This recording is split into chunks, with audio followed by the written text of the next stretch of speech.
Are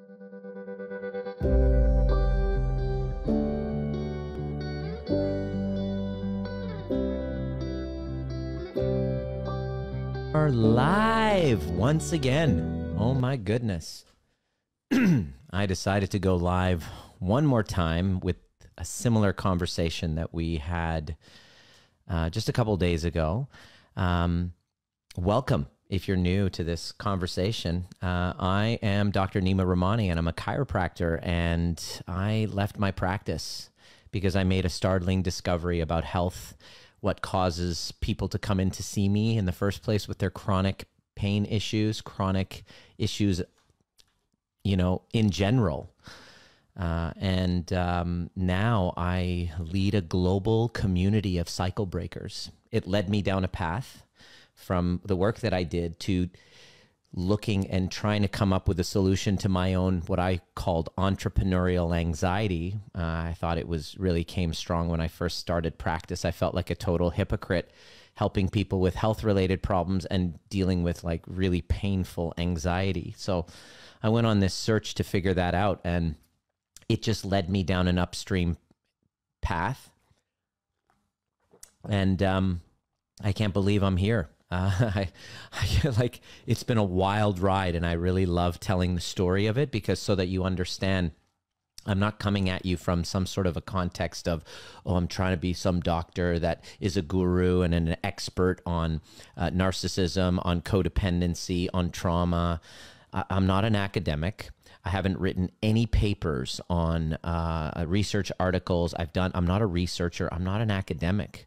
I'm an actual clinician who really has become obsessed with getting outcomes in a system, in a medical system that is obsessed with diagnosing and labeling so that they can get insurance coverage, and then telling you what you have as a disorder that you're a victim to so that you can be hooked on a medicine or a medication or a treatment for the rest of your life, because our current scientific conventional methodologies can't come up with a solution to what you're dealing with. You have osteoarthritis. And so patients would come in with these diagnoses all the time, and I was like, the diagnosis isn't why you're sick.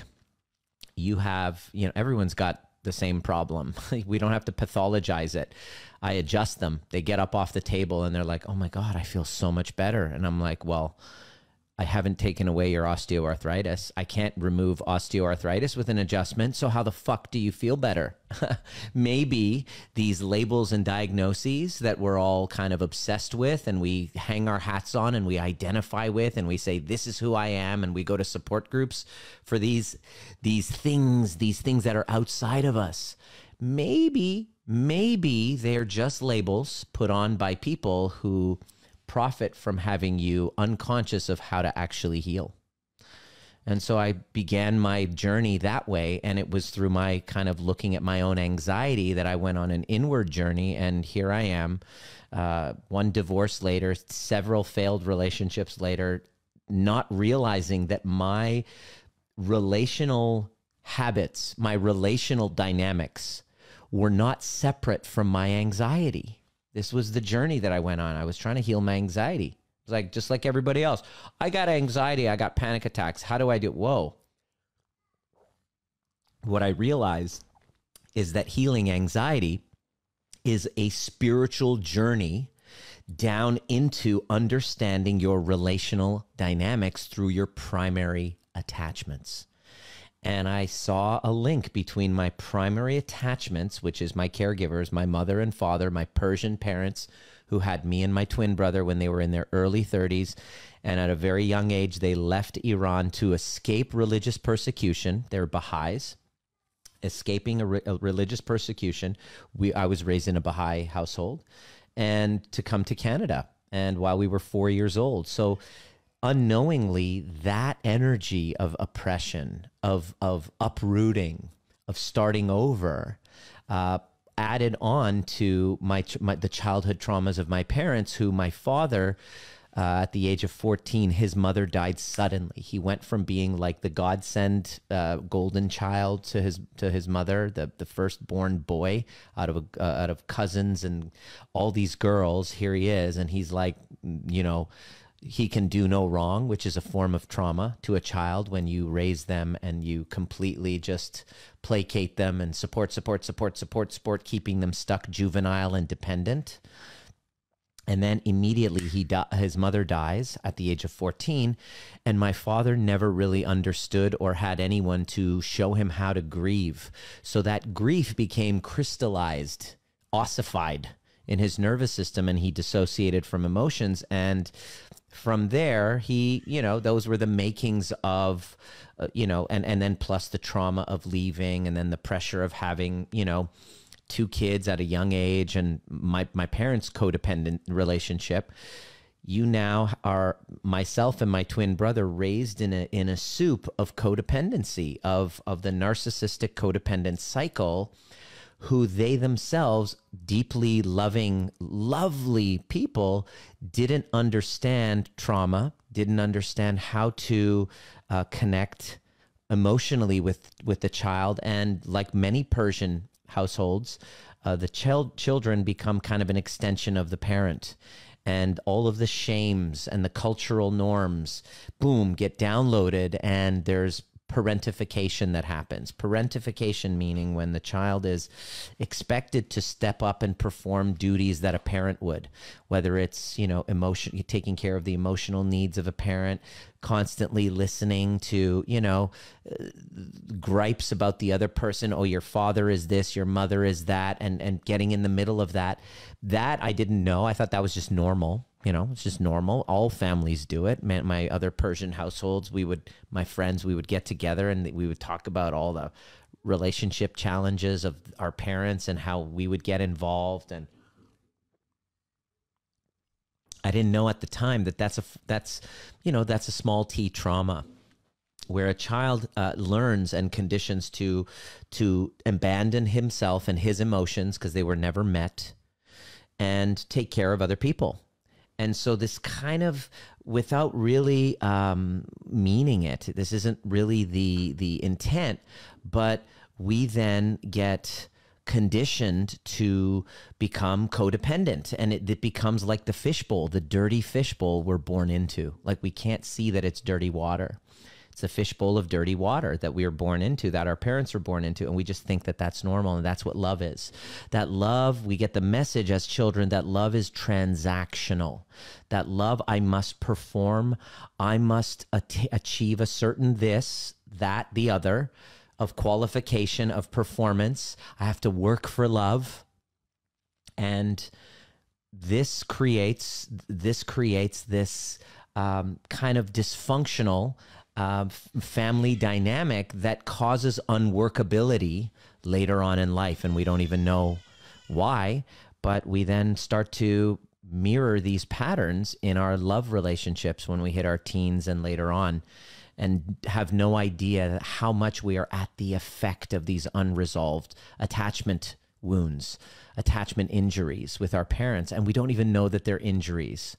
Many of them we know of, if there's sexual abuse, if there's physical abuse. These are the big T traumas that we all kind of get, we know.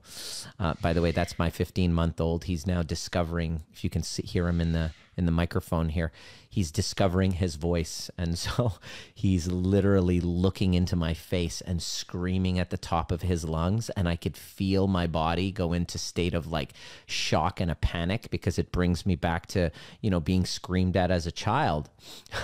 So this is evidence that our children are here to expose and bring up all of our unresolved wounds as an opportunity to parent ourselves while we're parenting them.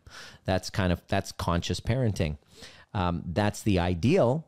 That's what happens once you're doing your inner work. You're able to see that and to separate that, and for me to not be reactive to my son and not be, the way that I received, the parenting that I received, and to be joining of him and to lead him rather than to, shame him for using his voice. And so these are all little indicators. These are all little indicators, little nuances of parenting that our parents really, unfortunately, didn't learn, didn't know how important it was, didn't see the value of it. They were raised in a children are meant to be seen and not heard, spare the rod, spoil the child. So it becomes a very parent-centered, disciplinary, authoritarian type of focus parenting. It leaves that, especially in Persian culture, Indian cultures, Chinese. And so it's a interesting thing when I do Clubhouse and people come up, and 100% of the time somebody comes up who's East Indian, someone who comes up who's Chinese, somebody who comes up, and they're like, yeah, I get anxiety and panic attacks. And I'm like, yeah, sister, I know. Brother, I know exactly why. Because it was my journey. The reason why I'm sharing this with you now as a retired chiropractor was because it led me on a journey to finding the root of my own anxiety. And I searched high and low, tried everything, personal development, and it wasn't until I learned about family systems and understanding the mechanisms of this whole narcissistic, codependent kind of cycle dynamic that I was merged into and I didn't even know. Once I learned how to break free from that matrix of intergenerational trauma, matrix means womb. Matrix means womb, so it means you were born into it. The matrix is the womb, like you're born into. If you remember the movie The Matrix, Neo was kind of plugged into the matrix, into a womb. We are encased in a womb of intergenerational trauma, and we're swimming in it, and we don't even know it. It is so insidious, this small t trauma, and it's fueled by shame. It's fueled by guilt. It's fueled by, I really want to, this is how it showed up on a client call today. I was talking to a client and she was in tears and codependent, of course. And it was her first call in our intimacy upgrade program. And she was really wanting to break free from this and have freedom in her marriage and freedom in her relationships and have her self-worth again. That was really the symptoms that she shows up with. Let me know if that resonates with you. But she, with tears in her eyes, she said, I feel like I really want to step up, but I'm afraid of making my husband jealous. He really gets threatened when I step up. I'm like, yeah, isn't that interesting? How common is it when I hear someone say, especially, well, it's not exclusive to women because it happens both sides. But it's far more common because the women are the ones that, will reach out and they really want to heal from this. And it happens the other way too, but more commonly the woman will say, I really want to step up, but I'm afraid of what my husband would think.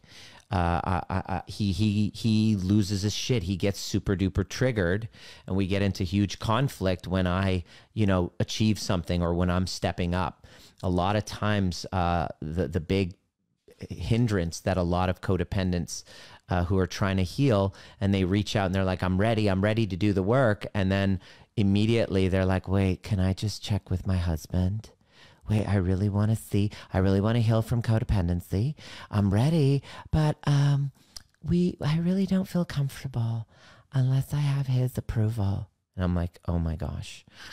And why are we having this conversation in the first place? Yeah, I really want to heal from my codependency, but I don't really want to. I still want to be a slave. And I'm being facetious here.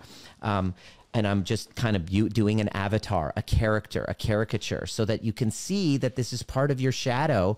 If you resonate with the role of codependent and feeling like you're a slave and deeply having this deep desire to want to leave, just know that it's like an invisible electric fence.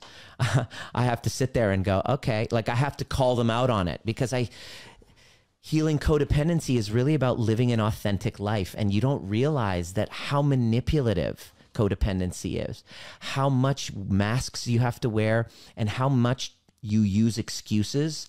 You use all these excuses and then you blame other people, which I really want to share with you guys from helping work and see codependents actually heal.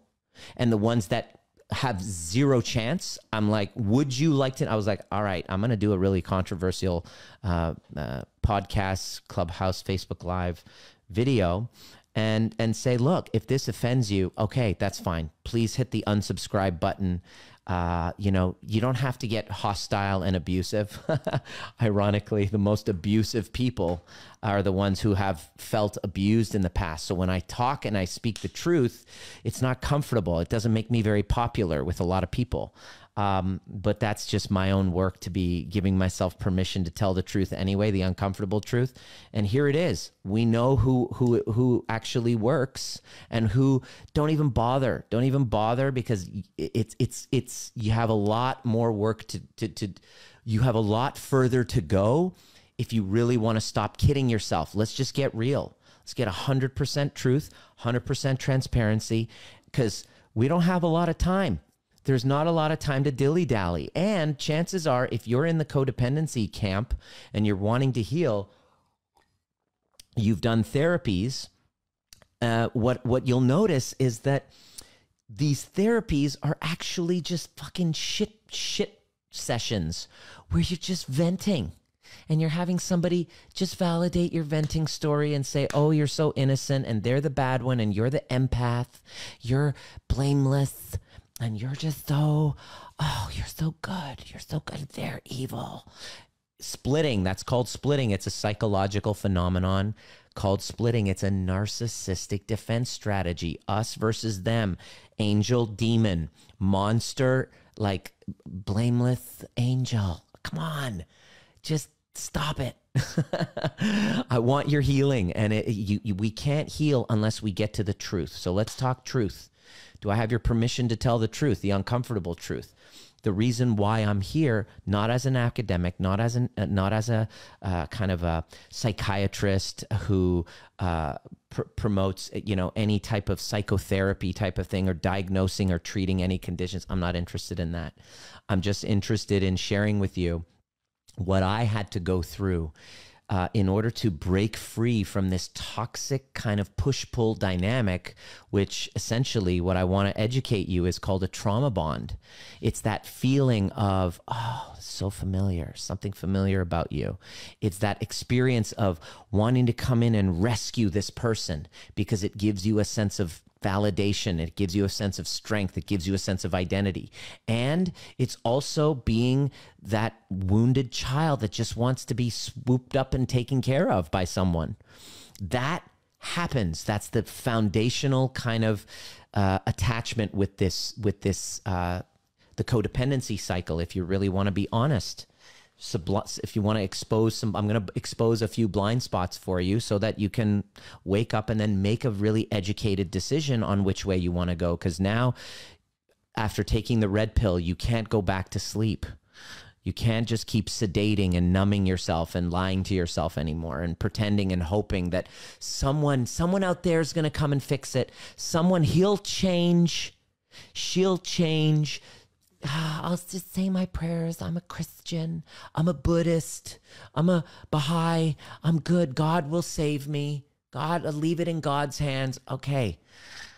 There's a very interesting situation I would see in my chiropractic practice. Super duper spiritually religious type of avatar who is just the salt of the earth, lovely, and they've just been groomed and conditioned to be slaves. It's a very authoritarian system where it was maybe, you know, there was the Indian, the Persian, the Chinese. There was a patriarchal authoritarian system where even before you had language to speak, you were sent the message that you were not allowed to speak up, use your voice, ask for what you want, have a desire. No, you know, to leaving the home. Oh my gosh, leaving the home. Oh my gosh. That's a deep no, right? And so one of the clients was experiencing, you know, wanting to leave and told her mother, and it's like, how dare you leave after everything I've done for you? You're not going to leave. And that's where the narcissist codependent virus, because it spreads like a virus. I want you to conceptualize it like a virus that has been passing down like a pandemic for centuries. And here's how it works. Boom. The virus begins with a child trying to individuate and become their own self, but because of the codependency enmeshment of the parent, because maybe there wasn't a good connection between mom and dad. There wasn't there. So the child becomes parentified. No, you can't leave me. No, you're not going to individuate. I'm not going to allow you to grow and become your own sovereign self. You're mine. You're my property. You're my chattel. Or raised where they can do no wrong. They get everything they want, spoiled, where they don't meet reality. They don't actually have an experience where they're bumping up with friction against reality, which is good. Frustration is good. If the best thing I can do for Dominic is to let him go and get into challenges in the outside world and not rescue him and protect him from that, and go have him have conflict in the playground and have him be hurt and then come back and then be there for him. To experience the friction of the real world, yet understand that he's safe with me to have all of his emotions, and he will be met and understood and empathized with, and he has a safe and empathetic witness, an empathic witness. Trauma happens not from, trauma isn't just protecting them from trauma isn't protecting them from pain. Trauma happens when there's a distress that isn't resolved, that there's a conflict that doesn't actually have a resolution. So it's good to be in conflict. It's good for my son to watch my wife and I have a conflict. But the key is to see the conflict resolved. How many of us got that? How many of us had like modeling where we got to see conflict between two adults, our parents, and then have the conflict resolved with completion with one another, and then a conversation with the child, with us, saying, hey, Nima, what was that like for you? What did you experience? No, man, to hell with that. Conflict happens. There isn't really a resolution. So if you didn't ever see conflict, you were protected from any conflict whatsoever, or you kept experiencing conflict with no resolution, those non-resolutions are what causes trauma. It's a distress without a resolution. It's a rupture without a repair. Unfortunately, my parents, unless you had unicorn parents, you didn't have parents that really taught you how to have a rupture and how to have a repair. That's a skill. That's why I said this a couple of years ago, before 2020, before New Year's of 2019, I said the two greatest skills that we can learn in 2020 is how to take a trigger, an emotional flashback, and self-resource, turning it into self-love, because we self-abandon the second we get triggered. We go back and we regress to that little child. And when we regress to that little child, it warps our view of reality. And so everyone becomes an enemy. Everyone becomes the parent, the bad parent. We can't see objectively. So because of that dysregulation, we can't see. So taking that trigger and turning it into deeper self-love and conflicts between one another and turning it into deeper intimacy with not everybody, with the right people. You don't have to go making amends with everybody, just the people that are important, the people that are necessary for your growth and part of your vision and part of your circle. You're going to have conflict with them. And so there's times where you're going to want to cut off, and there's a time to do that and a time to repair. It's for your mental well-being. We don't learn these skills. And so I said that it was really important to learn those. And boy, fuck, was that ever an understatement. Here we are 2 years into the pandemic, and it's never been more important, because the pandemic has brought the truth. It's like a shaker. It's like shaking all of the foundations of our society, and all of the bullshit is falling apart. And the only things that are remaining after all this upheaval is the truth. This is the benefit of a crisis, is that it gives you the luxury that you never really thought of before, because you're too busy avoiding your problems, to shake away all the bullshit and say, who are you? What is it that you're about? Can you derive what's meaningful? You've been leading a meaningless existence, and if you don't have something meaningful to tether your nervous system to, then you're fucked. and it's demonstrating. Our suicide rates are through the roof, mental health declining like crazy, relationships coming apart. We're going through a mass psychosis. I'm really afraid for our species. And that's why I'm having this conversation, because I've now decided throughout this time, based on everything I've gone throughout the pandemic, I got married, I had a kid, expanded, like moved my in-person live events, pivoted and completely have gone online for our online trainings, and have massively expanded beyond sometimes like at the very edge of our capacity, and we're consistently having to grow through that. The amount of people DMing me with relationship challenges who are saying, I'm ready to do the work, it's starting to get overwhelming to the point where we have to really kind of become very boundaried with who we let in. Big confession time is the reason why I'm talking about this, is not from the perspective of an academic expert, but more of a perspective of kind of like of a sufferer, because I suffered from codependency in my relationships. When I took care of that, I was able to have a healthy, secure relationship. When we get into conflict, we repair. We make breaking the cycle for raising Dominic to be in a household where he feels safe, so that he can individuate, even though it's going to hurt. We were just Diana and I were just talking about this. It's like, my God, can you, because we were listening to Coco Melon, and one of the songs, God, I can't believe I'm talking about Coco Melon. One of the songs is the first day of school. And then I was just like, oh my God. And I was telling Diana, imagine Dominic's first day of school, and it's going to be traumatic. It's like, oh my God, it's like the end of his toddler years. And there's going to be a grief involved in that. Right. And Diana said, you know what he's probably going to do? He's just going to truck along. He's not going to have any problems. Like, woohoo, I'm excited. He's going to go. And then we're going to be sitting there crying because he's just so happily just leaving us. And that'll be so depressing for us. And I thought, well, that'll be a good thing. That'll be a great sign. Because if we raise him in such a way where he feels confident and safe and trusting in himself to leave, what that means is he knows that he has a secure foundation. There's a secure foundation.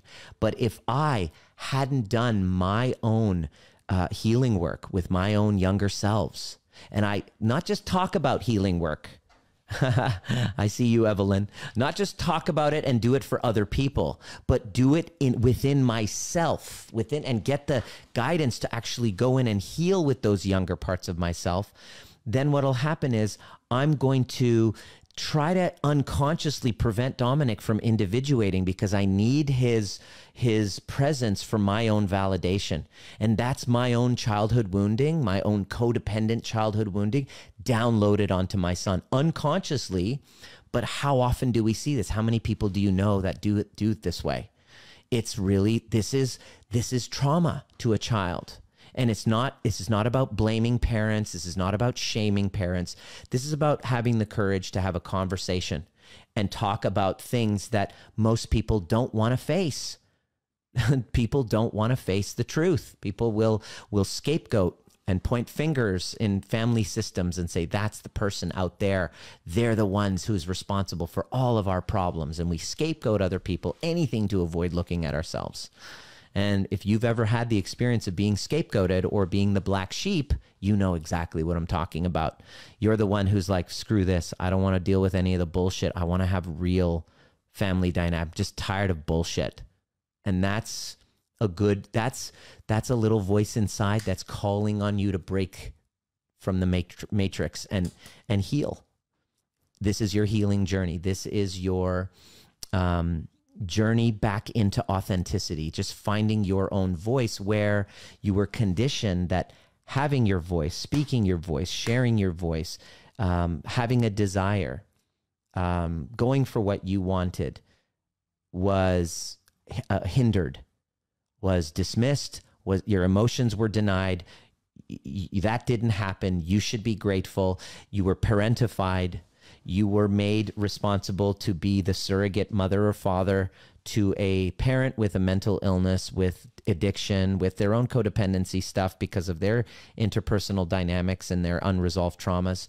And here we are having this conversation, 2022, first few days of the year. And you get to look back and ask yourself, what do I want? Do I want to be a slave and not feel a relationship that's mutual? Do I want to keep running into these same patterns with these same types of guys, same types of gals, and keep blaming them and saying, oh, maybe one day this knight in shining armor is going to come and rescue me, without really looking in the fucking mirror?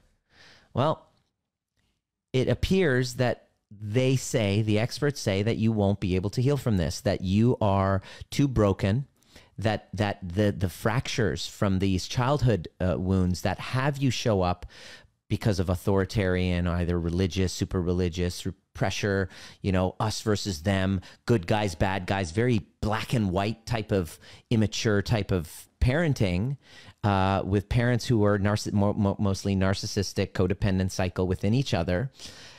And now here you are, and you're at the effect of it, and it really sucks. And none of this is your fault. But now you have this moment. At this moment, hopefully it's a wake-up call. You can turn this off if you don't like being woken up, or what I say triggers you too much. And what I'm telling a lot of people, say, oh my God, I'm getting the shakes listening to you. I know. Well, listen, if your body is starting to become activated with what I'm saying, and you know that I'm not talking at you, I'm not talking at you. I'm talking into a camera right now. So I'm talking into a microphone. It's just, I've listened to so many stories and have been unpacking my own, trying to solve this big riddle that I've discovered it. And the first thing that I had to do was to make sure that I was coming from a place of authenticity, that I wasn't just sharing this with you, and kind of like doing one thing, saying one thing and then doing another. That's a real big, important thing for me, because when my last relationship broke down, I remember thinking to myself, fuck, I'm so incongruent. I have not been congruent with what I'm sharing. What I'm sharing publicly is different than what I'm living internally. And that the shame of that is so humiliating that I remember looking in the mirror with such disdain for myself. I hated myself for it. I thought, who would ever, love me again? Who would ever love this, the real this? Like, no wonder, because that's why I put up that false self, because there was no way that anyone was going to love that part of me. And so I did the most scariest thing that I was too afraid to do.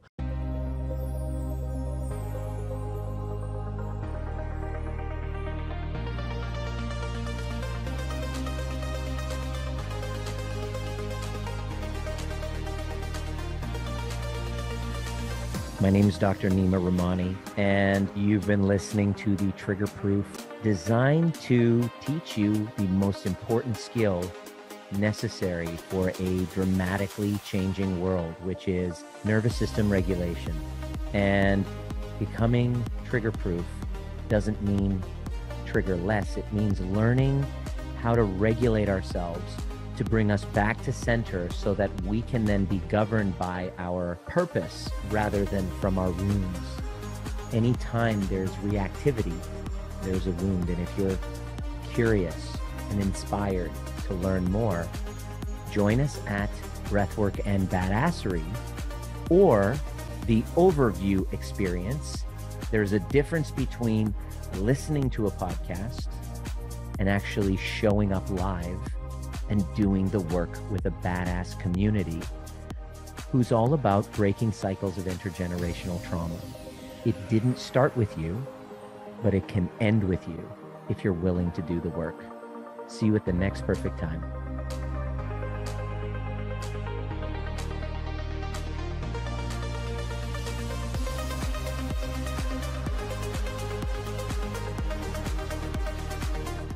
Which was to stop distracting myself with women, to stop working and distracting myself with this false character, Dr. Nima, that I put up to have people validate me.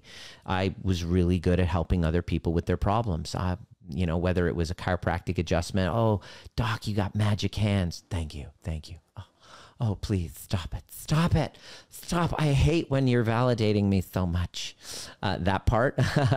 And then I created a methodology which helps you get to the root of it. And so now I become super duper amazing, awesome at helping people heal. And a lot of it was just a false self. there was a deep kind of loving, generous part of me that wanted to do right by the world and do good for the world, but it was so shrouded and clouded by this deep, insecure part that needed to prove my dad wrong. And so my I'm still the same person. It's just that my work and my drive is now fueled way more by love than by anger and trying to prove. And you can feel that, right? And so I'm a work in progress, and I wanted to answer and solve the riddle. Can I go from this codependent cycle dynamic that I kept finding myself in? I was narcissistic in my personal relationships, but I was codependent at work. So here's the first and I had to bust some rules in order to really get this. And so I wanted to share the 3 blind spots for breaking through this. And that's the first one is to the blind spot is that you're running a false dichotomy. Is you're thinking that you're the codependent, they're the narcissist. You're the good one, they're the bad one. You're blameless, they're evil. You're the angel, they're the monster. And, morally superior, I'm good, I'm innocent. And that's a false dichotomy. The blind spot is that in order to release that blind spot, you have to be able to own where you are the narcissist, where you are the codependent. The codependent becomes connected to the narcissist. How does it happen? If you're such an empath, if you're so empathic, by the way, it's a self-proclaimed, that's not a clinical entity. It's just kind of a morally grandiose title that people love to give themselves. It's all unresolved trauma. Everybody has empathy. Everybody, when they really do their work, can tune into other people. Even narcissists have empathy. That's a big misunderstanding. That's another blind spot. And part of the false dichotomy is that narcissists, I'm an empath. I can't be a narcissist. I'm an empath. Narcissists don't have empathy. I do. Narcissists are highly empathic. How the fuck do you think that they're able to read you so goddamn well?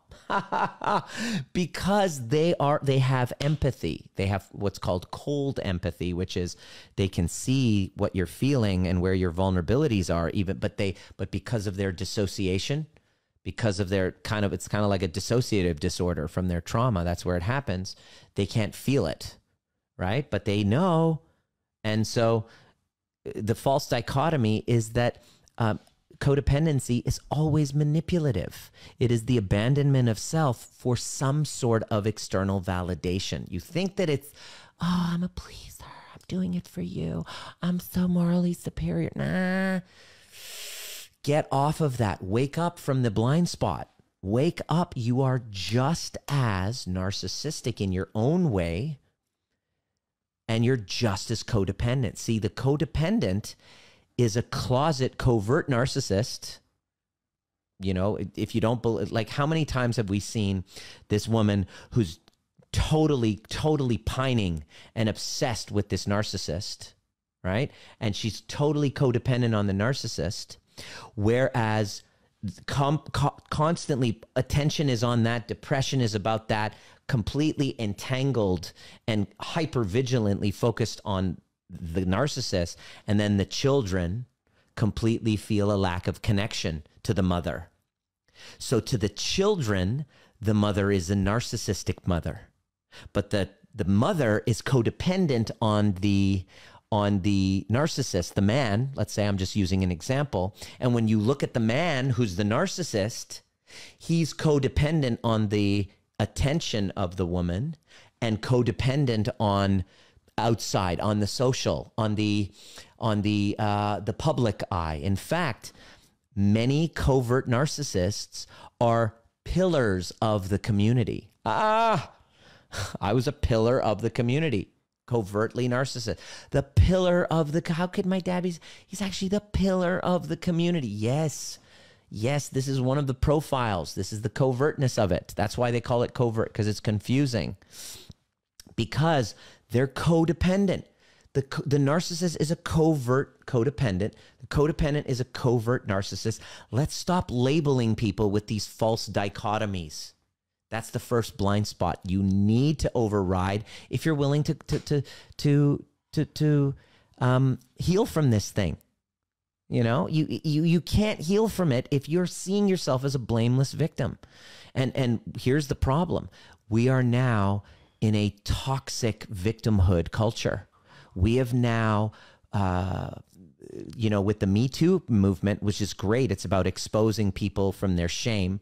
The concept of Me Too is like, okay, I don't need to hold on to this story in shame and share it in a vulnerable way. But what's happened now is we've now glorified victimhood, and it's now raised a new culture of narc abuse survivor forums and coaches who are basically closet narcissists. They're covert narcissists splitting this, I'm an empath, I'm an angel, they're bad, they can't own what they project. They haven't really done their inner work. When you've done your inner healing work, you've integrated your shadows. You're like, oh yeah, I'm the narcissist. Oh yeah, I'm the abuser there. Oh yeah, I'm totally the victim there. Oh, I was the rescuer there.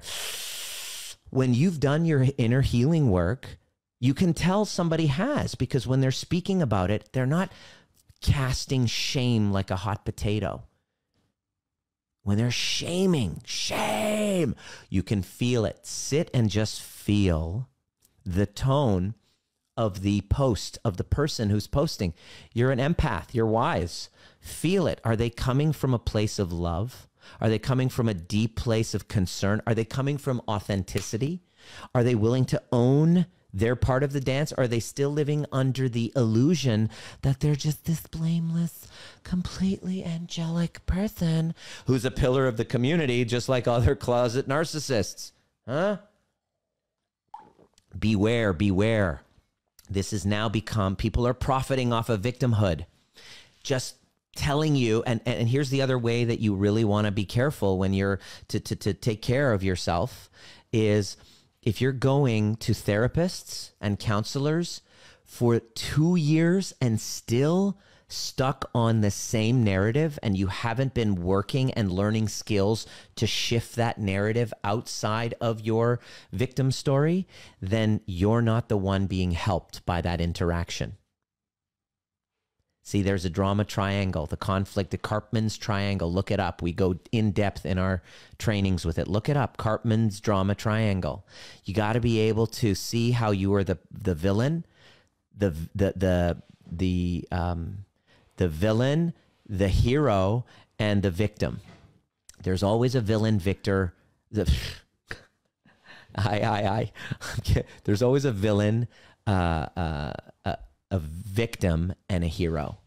And the way that you heal is to really take a painful look. And when you do, it hurts. When you do, there's a great deal of shame. When you do, it's fucking mortifying. But that's part of healing. It's a purification process. What's stopping you from healing is your inability to deal with your toxic shame. That's why narcissists are the way they are, because they have dissociated from shame. The more that you run away from your toxic shame, the more you run away from your guilt, the more you are at the effect of that intergenerational trauma. That's the weapon of intergenerational trauma. I asked one of my clients today, I was like, I asked her, what was the moment where you decided that your dreams and your vision was unacceptable to your narcissistic father and codependent mother? Narcissistic father, which was, no, you have, as soon as she was a teenager and she said, I want to go so-and-so, she's like, the father was like, you have family obligations. And the mother, who was codependent, was like, no, how dare you leave me? You have family obligations. And then he's super duper wealthy dad, authoritarian, narcissistic father. What does he say? He goes, if you so-and-so, I'm going to write you out of the will. And he uses the will as a way to manipulate and control his kids. Well, God damn it. That is a fucking breeding ground for codependency. No wonder she didn't feel, even though she's talented, beautiful, strong, capable, get shit done type of woman, what does she do? She settles to work in daddy's company as an employee rather than, working, rather than connecting to her own worth. And as she's breaking free from that, she's like, oh my God, I want to help people heal from grief, because she lost her mother 2 years ago. Guess why? Her mother would rather die than to actually leave the confines of that family system. The codependency, this is true, like this is fact. Like you look and see anyone with a chronic illness, anyone comes to me with chronic illness who has quote unquote tried everything. I'm like, yeah, have you looked at your family system? Chronic pain, chronic illness? Oh, really? Oh, okay. You've tried everything, huh? Naturopathic, chiropractic. Yeah, I've seen it. Yeah. You're exactly why I left chiropractic. Why? Well, have you looked at your family system and seen the authoritarian parent, the dutiful daughter who had to, daughter or son who had to abandon his needs because of family obligation from dad, and then like guilt trip? How could you leave me? You're my surrogate mother. You should play that role. And no wonder she marries, stays home, marries this dude who's exactly like her dad. And now 10 years into it is like, I don't know who the fuck I am anymore. I've lost my shine. I've lost who I am. Like, and here's the other kicker: digestive issues, chronic anxiety. And the thing is, you can go to a doctor and have a fucking different pill for each of those things and not look. And this has been driving me insane until, Clubhouse and Facebook Live comes out, and I get to express, like, what you're experiencing right now is very therapeutic for me, because I've been putting it together. I've been trying to talk to people. They're like, oh, just, I'm like, your neck issue, it's deeper. Oh, no. Can you just deal with my neck? I don't want to go deeper. Just quit trying to get into my head, doc. This one woman, she came in after a divorce, her neck with severe neck pain. After her second session, I'm like, how are you doing? She goes, it's not any better. After her third session, I tell her, I said, all right, straight up here. How is it? She goes, I don't feel any better. I'm like, okay. I'm just reading and picking up from you that there's some deeper issues that are going on. What's happening in your life? Well, I'm going through a separation. Well, I think there's something going on here that is contributing to your problem if you really want to get into it. Guess what? I never saw her again. 8 years later, fast forward 8 years, I'm doing a talk at the CBC, Canadian Broadcasting Corporation, for a group of entrepreneurs.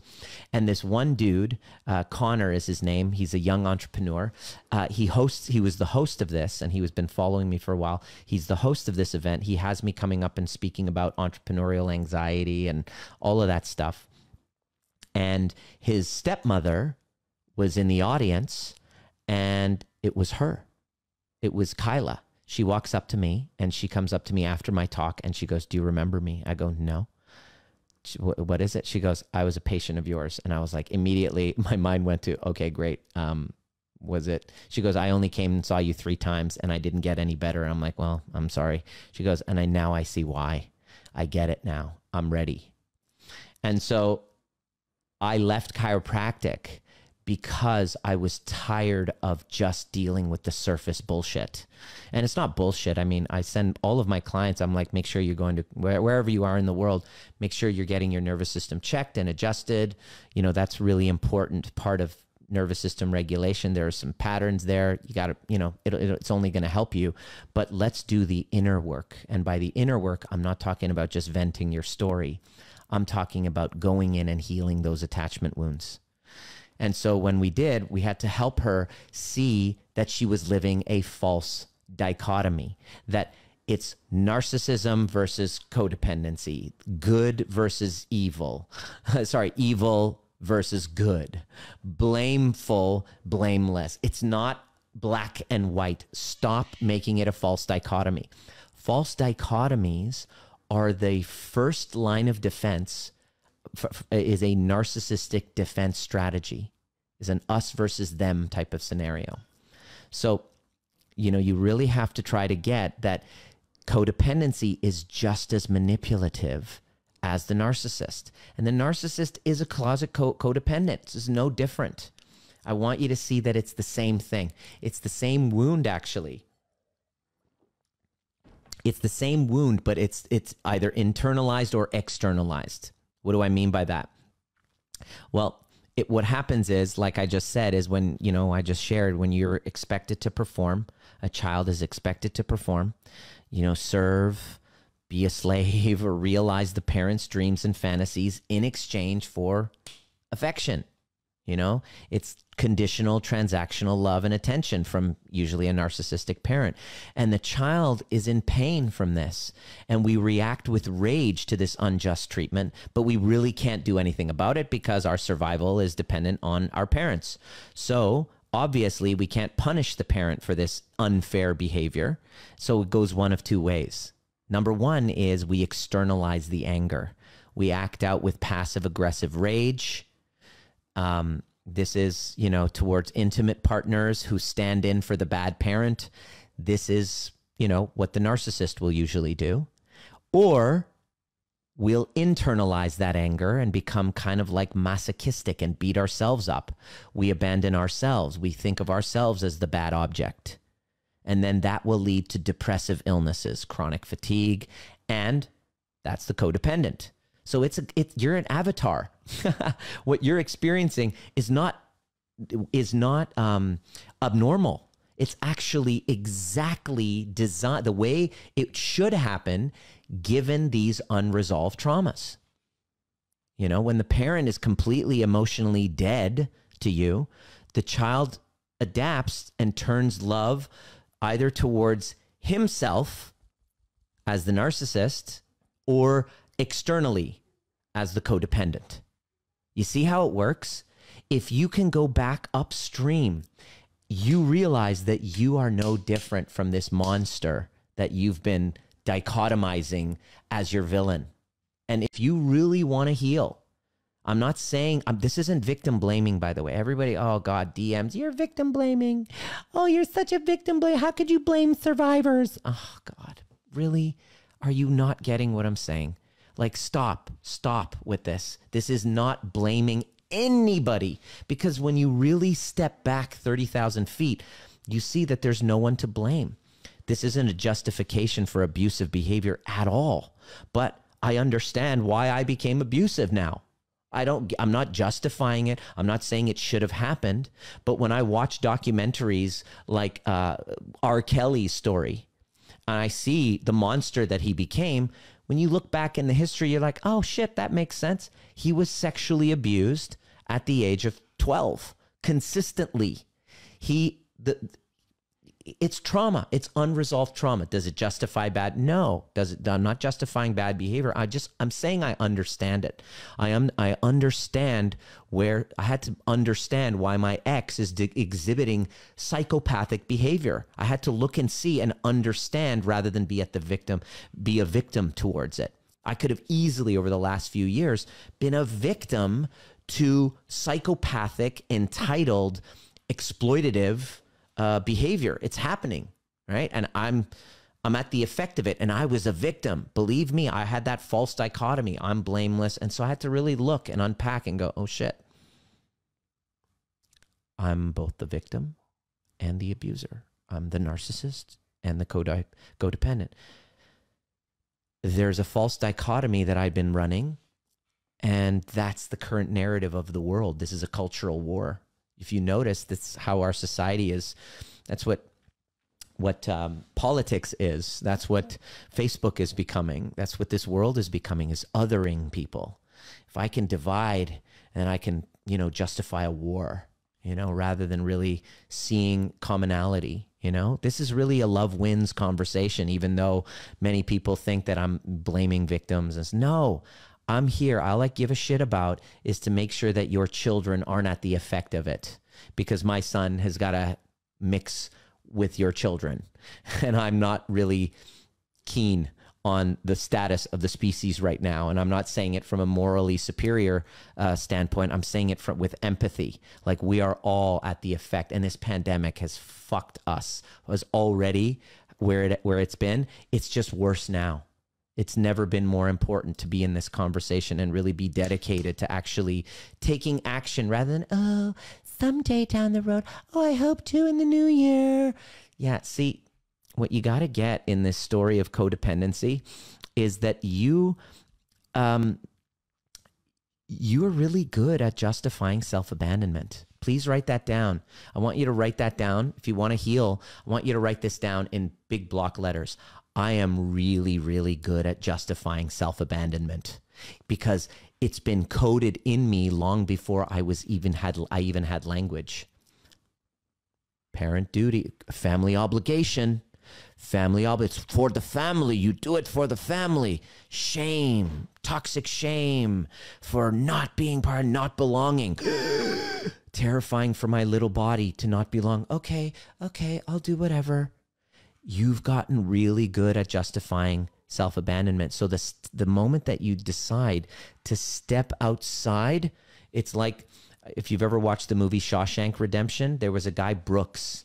I don't know if you remember. I remember that scene where he described it. Brooks was like a little kid when he entered jail. And then he was like in his 70s or 80s, and then he was finally free. But he developed a life in jail. It's kind of like Stockholm syndrome. You become friends with you become friends with the warden. Stockholm syndrome, the guards, the people imprisoning you, you start to develop like, you know, it's like what happens with kidnappers after 20, you know, after a year of being with the kidnapper, a month, the person being kidnapped doesn't want to fucking leave. They've developed a bond. That's what you're up against. It's scary as fuck. That's why they tell you. That's why the experts say, no, you won't be able to do it. It's just an identity that you've taken on. So to heal it, it's going to be impossible, they say. Yes, assuming you keep that old identity. What they don't know, can't really measure or study that. It's tough to do a randomized controlled trial on identity. You must adopt a new identity. You must adopt the identity of a cycle breaker. That's it. That's the only way that I was able to heal and actually have a relationship with my parents, because I want them part of Dominic's life, not just for Dominic's sake, but also for their sake. You know, they did sacrifice a lot. I do feel an obligation to the family system, but this time it's not through self-abandonment. It's by choice. It's by a powerful choosing to be a cycle breaker. That is the distinction between doing it out of family duty and doing it because I powerfully choose, because I am the one in my bloodline. Talk about grandiose narcissist.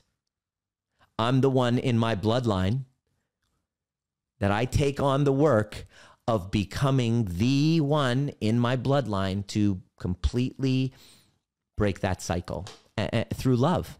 Love is the only way, and it's the one thing we resist the most, unfortunately. Why? Because we don't trust love.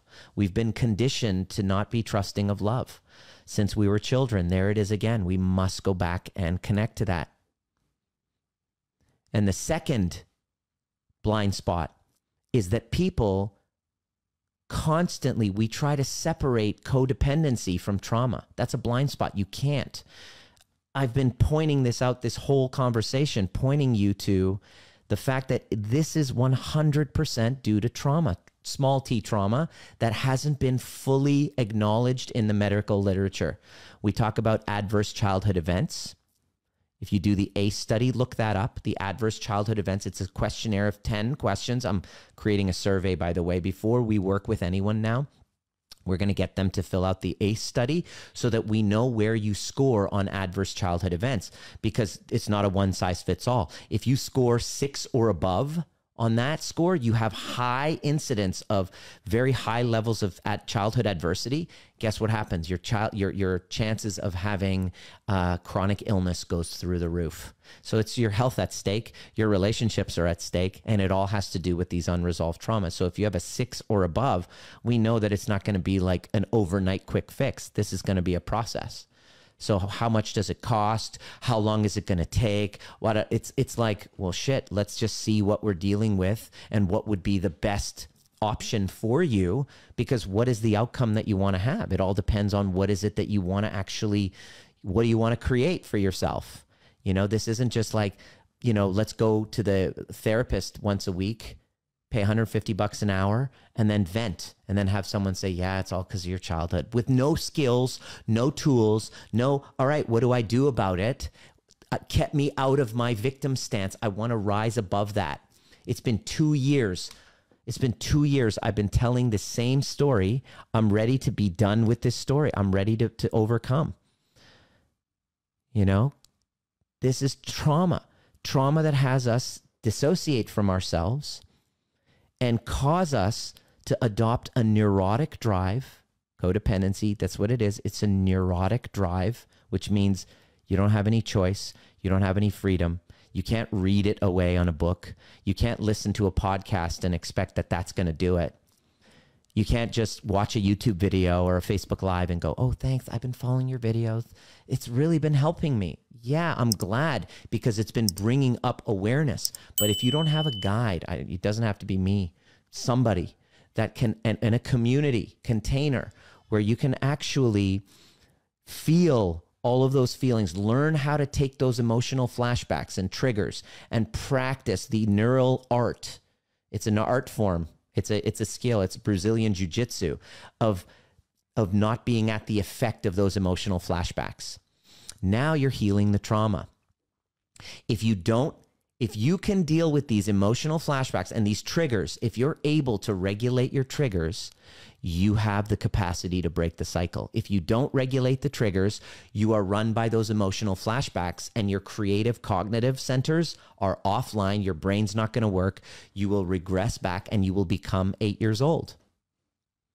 And you will attract people in your life that are at that level.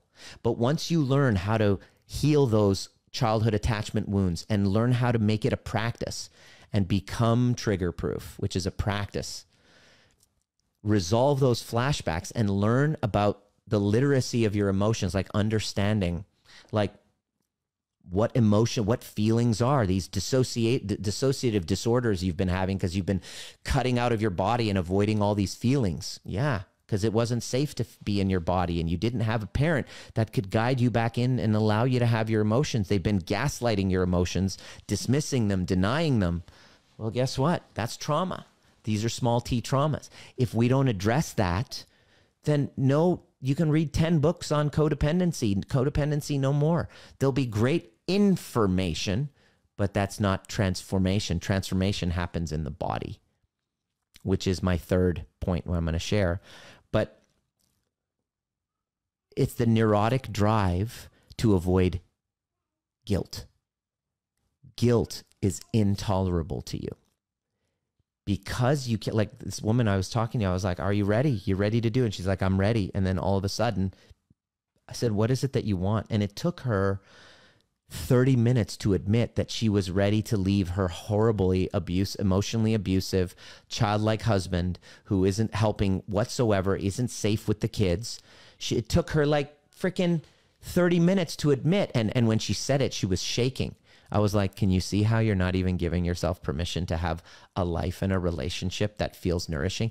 Even though she's an ER nurse, even though she's got so much financial empowerment of her own, spiritual empowerment, she's been doing the work to get to the place where she's ready.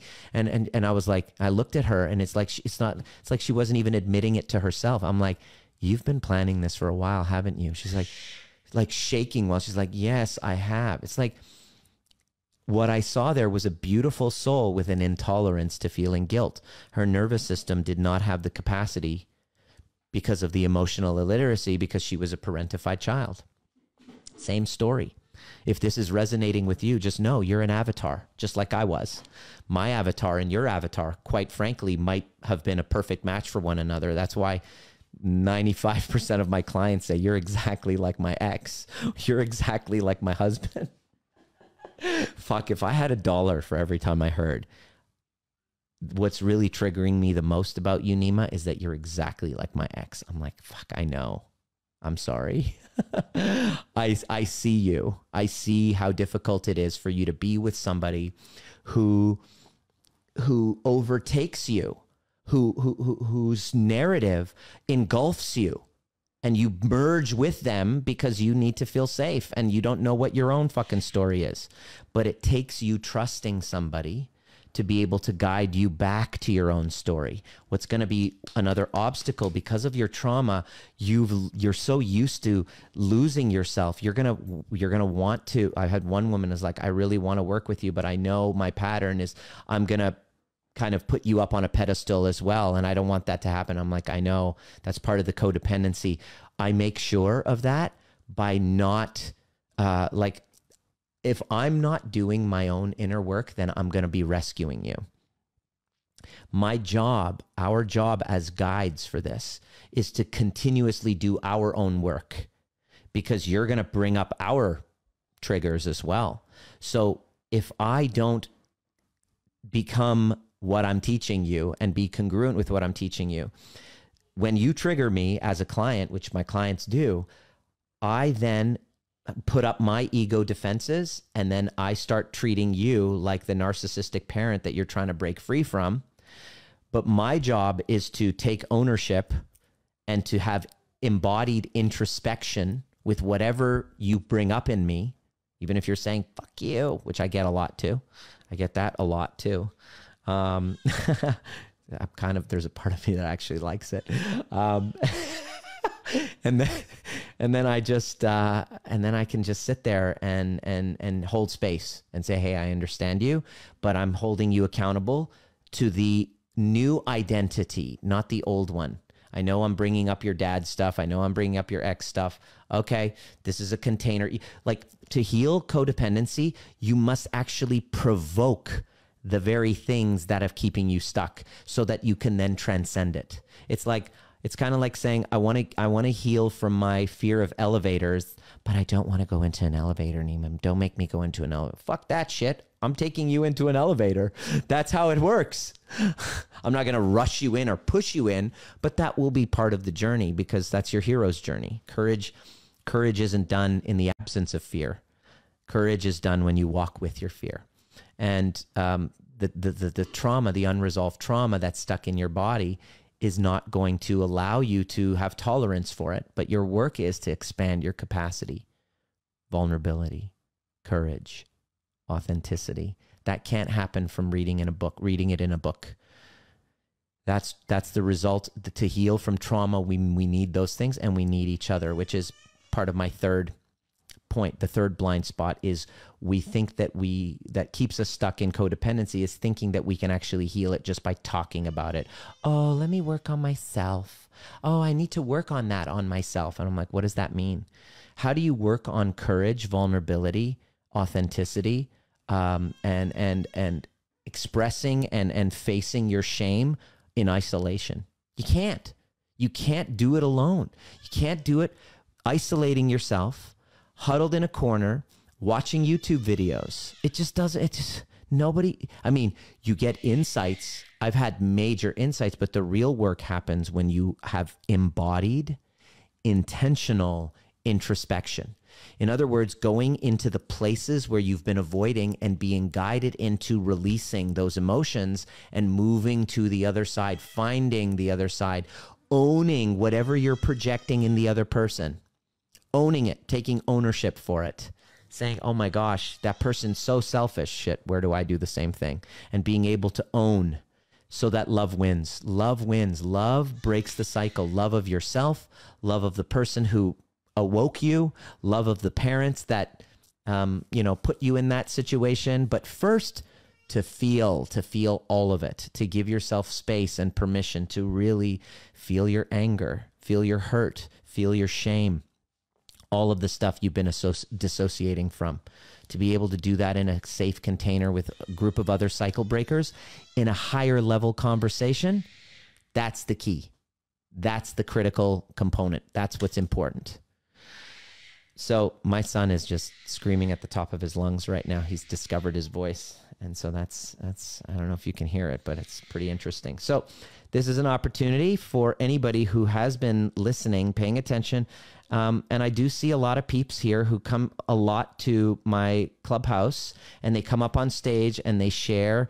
And, usually I'm doing this with Russ, so I got to kind of be polite. He's kind of my alter ego that keeps me in check and my shadows from taking over. But right now I just feel really honored that you guys keep showing up. that you keep sharing. And I'm going to challenge you. The invitation is for you to stop talking and to start actually doing the work. There's a huge distinction between being here and actually showing up and doing the work. And so the invitation is for you to really step in and lean in. Yeah, I have an opportunity. Anybody who would like to ask a question, this is a good time. While you're having the courage to ask a question, I have time for one person I can maybe do some laser coaching on. A lot of DMs that I got was, okay, so I want to know, how do I know if I'm ready? How do if I know that this is it? I realized over the last year, I looked back and I saw there were a lot of people who thought that they were ready to heal and break the cycle and to start to create space for really secure relationships to show up and to feel safe in their anxiety and panic stuff. And, you know, so many people have said and DM'd, and then I'm looking at the list of all of them, and then the very few who actually went to the other side and were able to leave abusive relationships or narcissistic relationships where they were being exploited. Finally, they were able to step up and claim something greater for themselves, and then had their partners step up for them too. So it wasn't just breakup. They stepped up, and two things happened. Their partner either stepped up with them, or, you know, they had the courage to love themselves enough to claim more for themselves. So I had to look and see what were the traits of those people who got the results. And so as I do my trauma healing work and heal from my codependency with rescuing people, because that was me as a rescuer. I would get on calls. Can we chat? I would get on calls. People would emotionally dump, and they go, "Oh, thanks. I feel so much better." And they would never actually do anything. And here they were 6 months later, down the road, same thing. And so the cool part about Clubhouse is people still do that. They get up on stage and they share, and they get a little bit of a dopamine hit having their story heard and maybe getting some coaching, but most of them don't really take action after that. And so I looked and saw who got the results. Who was it? There's a certain traits of people, because they tell you, the experts say it's not healable. And current psychotherapy models, of course not. Psychiatry, definitely not. Counseling, it doesn't work. And it's because they don't have these specific traits. Here's the ones. I wrote them all out. Number one, you must be committed to the process. It's like healing any addiction. It's like being an alcoholic. It's like, oh, I'm done. I'm no longer an alcoholic. Well, you will always have this crutch. It will always be a part of you. And it's wiser and more humble for you to say, today is day one. You know, they say one day at a time. So it's a process. And even though that I'm in a relationship now that I deem secure, it's not a finish line. There's no fantasy happily ever after. It's still in process. 2 weeks ago, my wife and I were getting into some deep conflict that had me go introspective and see where the roots of it were, and come back and have conversations. And it really led to a kind of domino effect of massive shifting in my whole family system. And then I shared it with my tribe and my community, and wow, they are shifting too. So don't underestimate the power of your own introspective work. There are people out there that really will benefit from a more actualized and integrated version of you, especially your children. It's the greatest gift that you can give a child, is a self-loving parent who's committed to the process. Like, my relationships are a practice. They are a process. There is no finish line. Tomorrow, if I, think that my shit doesn't stink anymore and butter doesn't melt, I'm living in a delusion and my ego's in the way, and it's really wise for me to be committed to the process. Number one, those are the people that get the results. They see that it's a process and it's lifelong. So they're committed to that. Number two, you're coachable. Coachable is difficult, especially if you have kind of covert narcissistic traits. Taking feedback is very, very challenging to your ego, the one that, is trying to project perfection because you felt criticized and not worthy. and not lovable if you were wrong. So you put up this false self that can't handle any type of feedback and become overly reactive to the point where the coaching relationship can't work. It's cool for us to have conflict, but if it's persistent, like literally everything I say, it gets thrown back, then the coachability is not there, then we're not the right fit. So you got to be coachable. There's 2 people that I can recall in the last 2 years where we dropped the ball and we just let them in. We didn't have these boundaries up. As I do my trauma healing work and heal my codependency with my work, I become more able to say no to people and yes to the right people. And that's what I want for you. You'll be able to do that too. I want that for you to be able to say, hey, this is a bubble of who gets let into my life. It's like kind of like a velvet rope. And I don't just let anybody in. Not everyone is permeable. It's not permeable to just anyone. I'm going to be a little bit more choosy. Why? Well, because if somebody's not going to be respectful of the container and being able to see me as well and just and tries to parentify me, and you're not my parent, you're not somebody within my family dynamic, I don't need to let you into my universe. So you got to be coachable. The next one is a very difficult one. This is a highly triggering one to a lot of people, but it's the truth. You have to be financially responsible and excited to invest in yourself. Why do I say that? It's not because I'm just trying to milk you out of your money and completely be a thief and money hungry bastard. That's not, well, okay, sure. Full transparency. I don't do what I do because I want to not experience abundance, but I'm very clear on what I want to give in return. I want your freedom. I don't want to just take you in. That's why we would just take anyone in who is willing to pay and not have these boundaries. But when you're financially responsible and excited to invest in yourself, what you're saying is that you have some resources. You have some family, you have some friends, you have some savings, you have an education. If you don't have those things and you have been at the effect, or you've been having somebody else take care of you, your chances of healing from codependency go way down because it requires empowerment. If you have unconsciously found yourself in a situation where you are financially disempowered and you need somebody else to pull you out, that goes kind of contrary to becoming an empowered, self-actualized individual. So for those people, what I say is save up, get a job. You know, your number one priority is to find your own resource. I've been very honest with people. I'm like, you're not ready for this.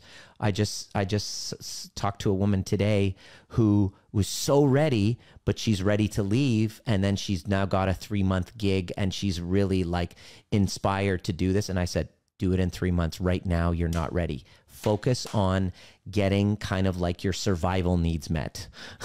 If you're in a place where you can't eat because of this person, well, you know, of course you need this more than anyone, ironically, but you have to actually take care of your survival needs first. This level of work is for those of you who are beyond survival, just surviving, like just barely surviving. Get some support first and resources. Get a group of friends. Start to connect with people, your family. I don't know, you have sisters, brothers, cousins. Start to humans resource. Don't use them to dump, but just co-connect and co-regulate with them and gather a life of empowerment outside of this one tyrant.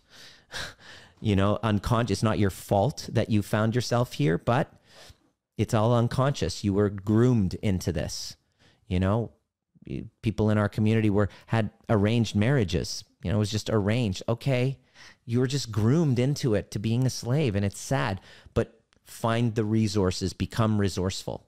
If you can get resourceful, you don't have to be rich, but resourceful is how you heal from codependency, because it's about self-empowerment.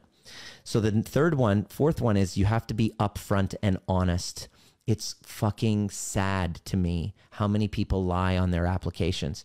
It's so sad. And it's like, I want to heal from all this. I want to heal from a life of incongruency and inauthenticity, but I'm going to fucking lie on the application form. Soon as we see and catch a whiff of that, we're like, you're not ready. And that's when I want you to do that, by the way. if you're wanting to break free from codependent narcissistic relationships, start telling the fucking truth right from the get-go with people. This is what I want. This is what I expect. This is what I would love. This is what I'm willing to give. This is what I'm willing to receive. And back and forth, start being authentic. So when people start the engagement with me, with us and my team, not being upfront and honest, we can fucking feel it in our nervous systems. And we're like, no, thank you. Please go somewhere else. Number 5, takes ownership, not blame. This doesn't mean you need to take blame because it's not your fault. You have to be willing to let go of blame, but taking ownership. Most of the people jump on, Clubhouse, and they just talk about the other person, and they're all this way, and I keep dating the same type of person, and they're all this, and inside I'm listening, and I'm like, I hope this person's willing to take ownership. Otherwise, they will keep repeating this pattern for the rest of their lives, not wanting to fucking look at themselves. Not that it's your fault, but you are half of the dance. You have your side of the street to clean up. Oddly enough, when you take the time to clean up your side of the street, you're like, oh shit, I don't want those types of people anymore. I'm not even attracted to them anymore. The next one is you got to be acknowledging where your weaknesses are with humility and open to strategic feedback, kind of like what I said about being coachable. Coachable is when I say, all right, you got to, when I tell Jen what she just realized about her side of the responsibility in the relationship, and she was so embarrassed and ashamed, and I said, do a video in the group and share that. On the next group call, I want you to share that. She goes, no. And I'm like, this is part of your healing, is mortifying yourself. If you don't mortify yourself, you're living with toxic shame. This turns into healthy shame. You must transform toxic shame to healthy shame. And the only way we do that is by acknowledging our weaknesses with humility. Imagine how great that would be if my dad was willing to acknowledge his weaknesses with humility. How different would your life be if your parents had the courage to do that? Well, guess what? There's a reason why they didn't, because it's fucking terrifying. So why don't you break the cycle? Why not you? I don't want to be. Why does it have to be me? Why can it be them? Okay, sure. You want to be at cause of your life. You want to be internal locus of control, as they say in psychology, or externally locus of control. You basically are handing your power elsewhere. This is called empowerment. The way you heal codependency is empowerment. That means being supported in it and also being challenged. So you can't have just somebody going, yay, oh, everything, you're blameless, you're innocent, which is a counselor who has their own codependency issues going on. They don't really want to empower you. A true parent will be able to support and challenge. Is for me to say, hey, Dominic, I'm there for you, and I'm going to kick you in the butt too, giving you a balance of both so that you're prepared for the world. I do as much challenge as possible and then repair, like we have play fights, we have whippings, I throw him around. He's like, sometimes he will bite or something, and then I'll say no. And then he'll start crying because of the shame. And then I set a boundary. He doesn't like it. Children don't like it when we set boundaries. In case you codependents haven't, that you start doing the work and then you start demanding stuff. And now your narcissistic partner's like, oh, wait, I don't like this. I need you to be my mother. You're not supposed to say no. I feel rejected. That's hard. You're going to have to confront that. That's part of the process. And then you're going to be like, okay, I'm so sorry. I'll self-abandon again. I'll do whatever you say. I'll abandon my own needs again because it's too uncomfortable to deal with this. This is what we're up against. And so, just be willing to acknowledge. That's painful. The pain and the shame that is used as a weapon to promote intergenerational trauma and keep you as a slave is what you must valiantly move towards, like a firefighter going into a burning building. That's how you must take it on. And I admit not everyone's willing to. Some of us are so riddled with toxic shame, we are just willing to hide. Those are the ones who say, Dr. Nima, I don't do group things. Can we do one-on-one, please? I just don't do well in groups. Yeah, you know why? Because of the toxic shame that you're supposed to heal, and you can't do it alone. You must expose it. Oh, I'd rather not do that. Can't we just do it in secret? where I can keep my shame. You got to be willing to acknowledge your weaknesses with humility and be open to strategic feedback and be communicative and willing to get uncomfortable and face your fears. Because I'm working with one gal with deep codependency, and so she cut off and dissociates, and so I can feel her dissociation. So I'll text her. I'm like, "Yo, Leslie, are you here?" Earth to Leslie, and that's when she would be usually in the sphere of her codependent relationship with the other narcissistic guy. And she's in his sphere and gets entrained and completely becomes brainwashed. And I literally feel that she's gone. And I'm like, "Where were you?" She goes, "Damn it, I did it again." All right. Well, over the last 6 months, we've been working together. She has now successfully done what was impossible to her for fucking 6 years. She's gone no contact. That's a big deal. She's had to do so much breath work and healing from those childhood dissociative patterns. She saw it as all a replay of her childhood wounding, and she's healing the trauma, and she would dissociate, and then I would be like, "Hey, communicate." And then she's been training herself to reach out even when she's in a dissociation, within a freeze response, where you just want to isolate. The last thing you want to do is reach out to someone. She's now saying, "Hey, I'm feeling dissociative. I'm reaching out. I'm asking for help." I'm like, "Great, you're doing it." Then I can connect with her. Then I can give her a specific assignment to do, to embody and to get back into her body, to work out certain things. I can coach her back into herself. But now she's able to go, "Oh, I'm dissociating." See, most codependents are chronic fawners, freeze and fawn, which means dissociate, separate from self, which is a trauma response. It's terrifying, absolutely terrifying. So what do you do about that? Well, you can't do it alone. You got to co-regulate. You got to have somebody walking with you. You got to have somebody going, "Hey, here's a reflection. You're dissociating. Fuck, I didn't even realize I did that." This is hard work, but the rewards are huge. She's got a relationship with her son. She feels freedom. Her friends are like, "Something's different about you." She's like, "Oh my God, I felt joy again. I feel joy again," because she's so dissociated from her pain, the grief from her last relationship that she hadn't fully grieved because she put a lid on it. She actually feels joy because we guided her into feeling her anger and grief. It's really powerful. And there's very little talking. It's just feeling. It's really neat when you do the real deep inner work. So you got to be willing to get uncomfortable and face your fears. Next one, you got to be willing to show up. And when you're unable to let your coaches and your community know. It's about building a secure relationship. What do? How do I heal from codependency? You learn what a secure relationship feels like by building one with me, by being able to speak your truth to me, by being able to hear uncomfortable feedback from me and your coaches.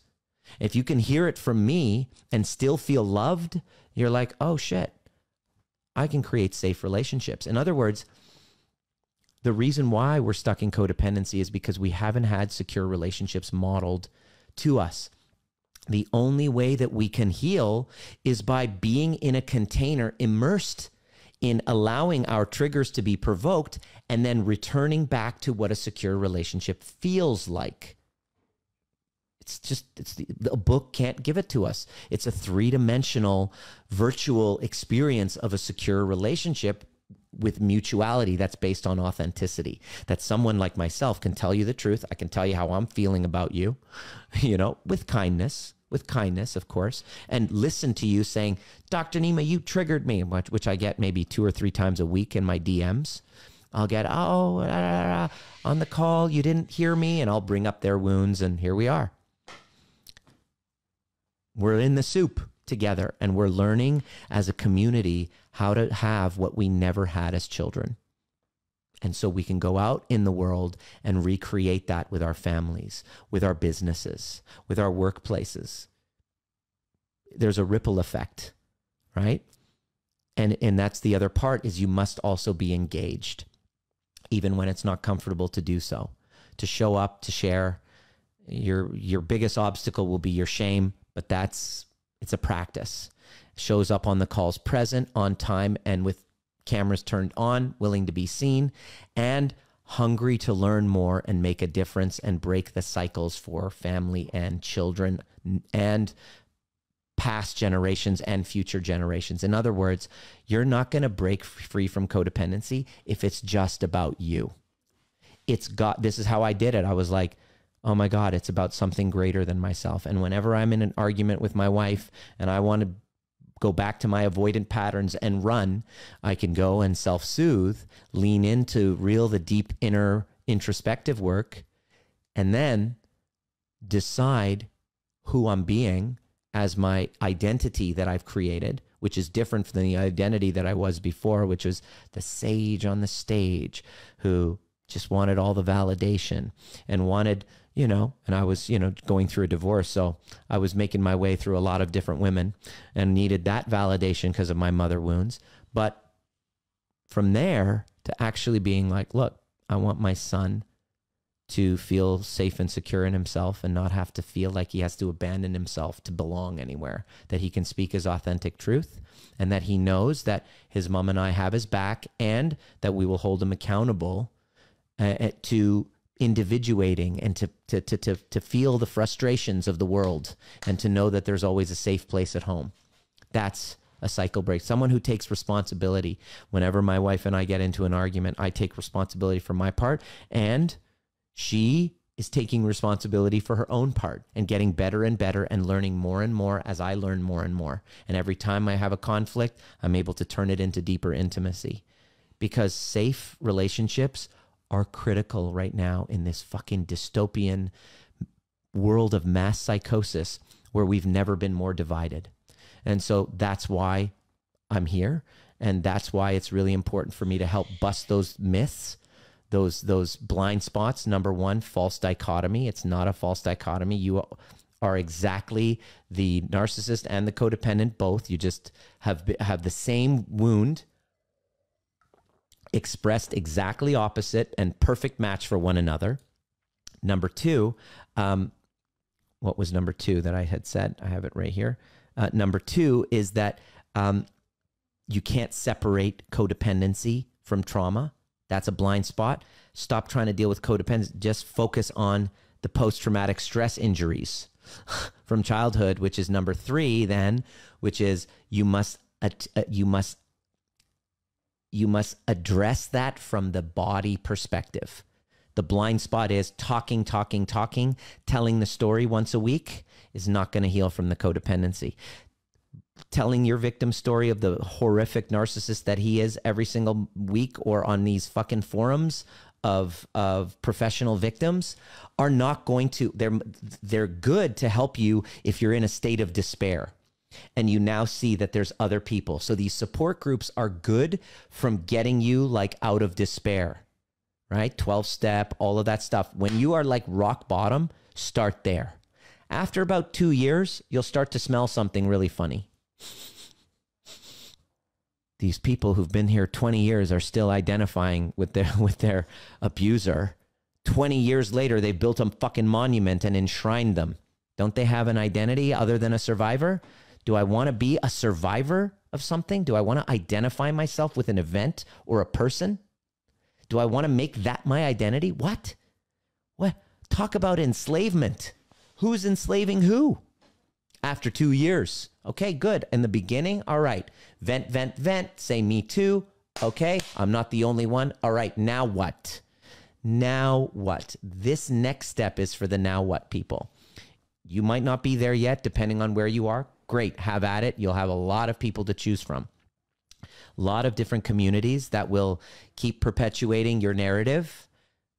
But there is a very, very high likelihood, just talking about research, that venting and displaying your anger publicly and repeating your story continuously activates your adrenaline and cortisol, which is highly addictive, and it becomes an addiction.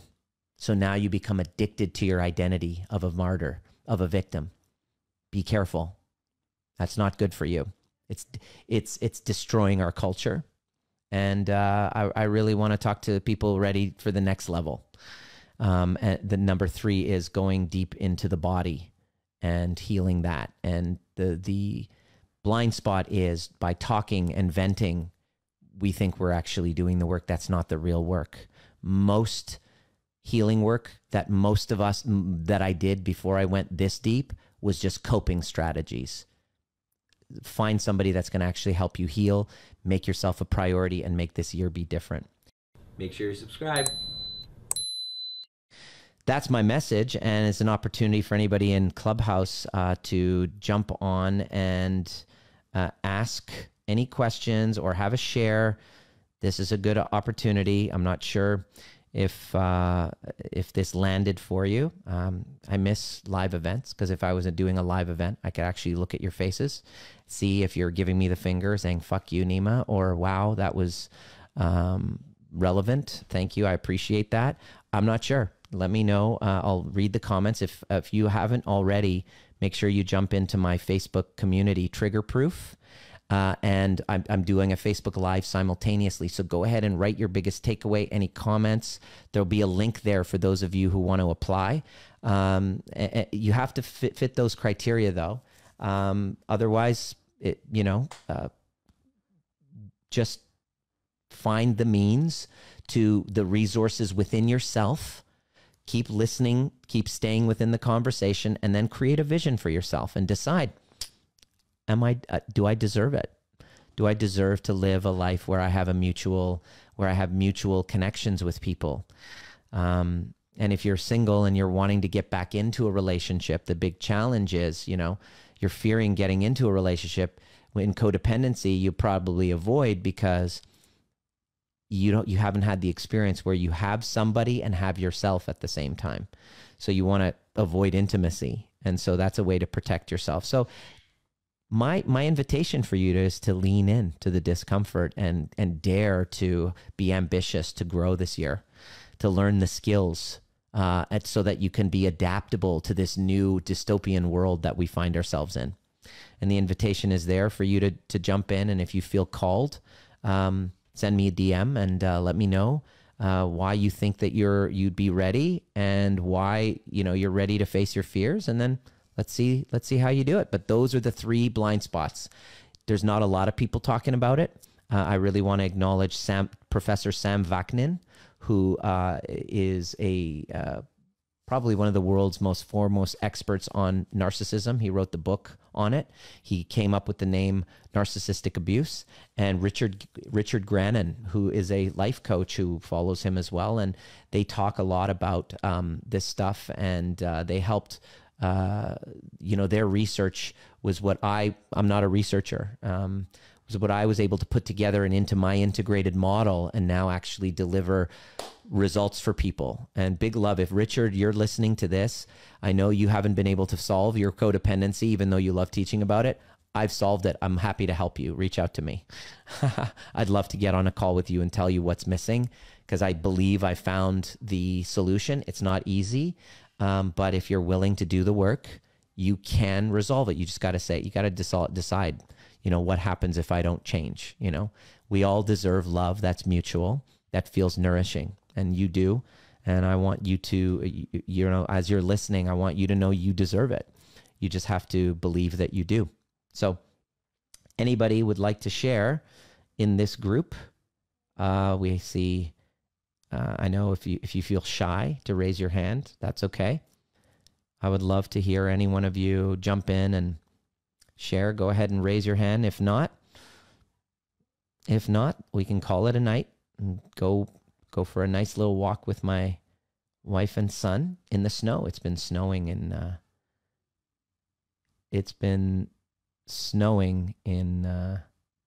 Make sure you subscribe. Vancouver. All right. Thank you so much. See you at the next perfect time.